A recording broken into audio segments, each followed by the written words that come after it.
Another story all new at 10. New laws will go into effect soon that are centered on improving the lives of veterans here in North Alabama. That includes bettering their care services and even opening a resource center in Montgomery. Veterans in North Alabama say they are thrilled to see progress, but they are waiting to see how it unfolds in reality.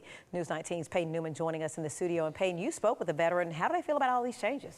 Yeah, Tamika, Ben, they tell me they are hopeful these new laws will make a difference.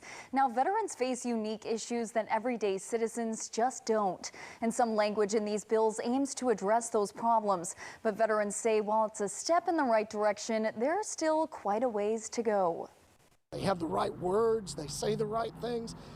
Now it's up to the people that are going to execute it. This year, the Alabama legislature passed a 12-bill package addressing a wide range of issues military personnel face. From expanding veteran treatment courts to making certain allowances for military spouses who have out-of-state job licenses. But two efforts really stood out to the veteran community, working to improve mental health services and creating a veteran resource center. It's a very good start.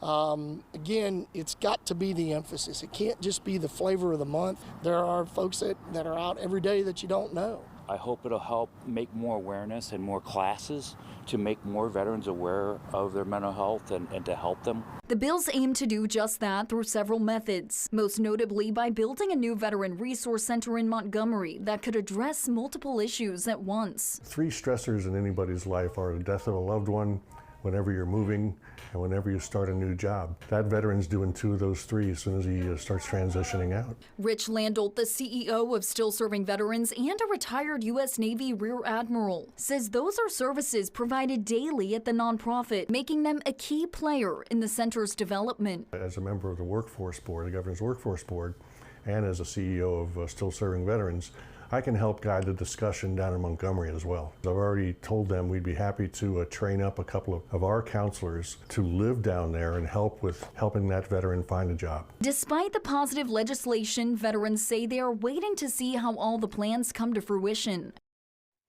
And there are no official plans or intended opening date yet for the Resource Center, as it's still early in its very early stages. To view all of the bills that passed as part of this package, visit our website at WHNT.com. Ben.